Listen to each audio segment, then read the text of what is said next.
one had taken time to explain to me anything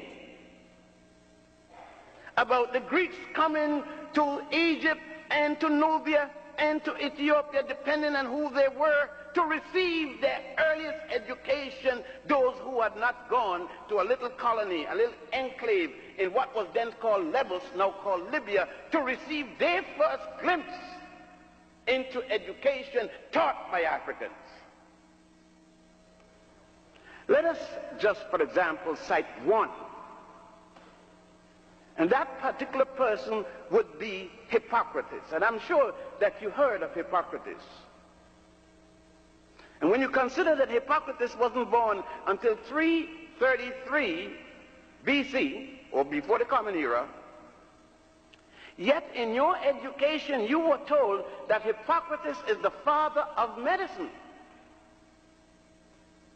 That's a lie. There's no way that I can say about it other than it's a lie. A lie is a lie, whether it's in the university or in the church. How could Hippocrates be the father of medicine when the first time you see him, he is in Egypt learning medicine from Africans? There are numerous papyri, medical papyri on medicine.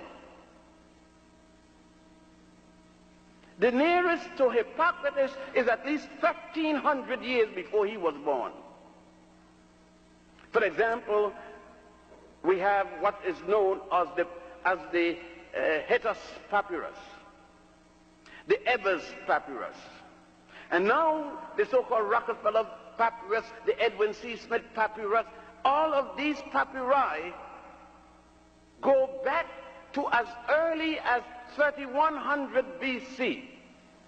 Just as it was in Egypt that engineering, Sesostris II, you are engineers, many of you, Sesostris II changed the flow of the Nile. That S-turn you see there was placed there by African engineers in 2250 BC.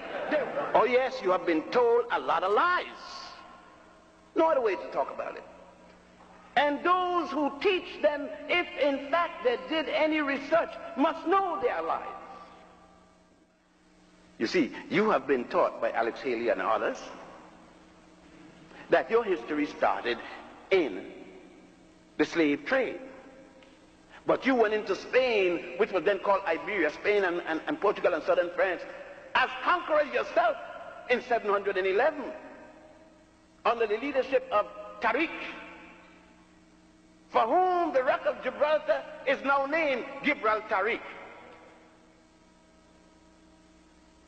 Nothing in your education, because there's nothing in your textbooks about any of this.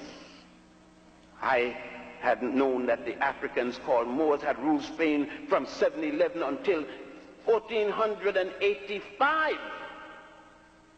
The last of them losing power at a place called Granada.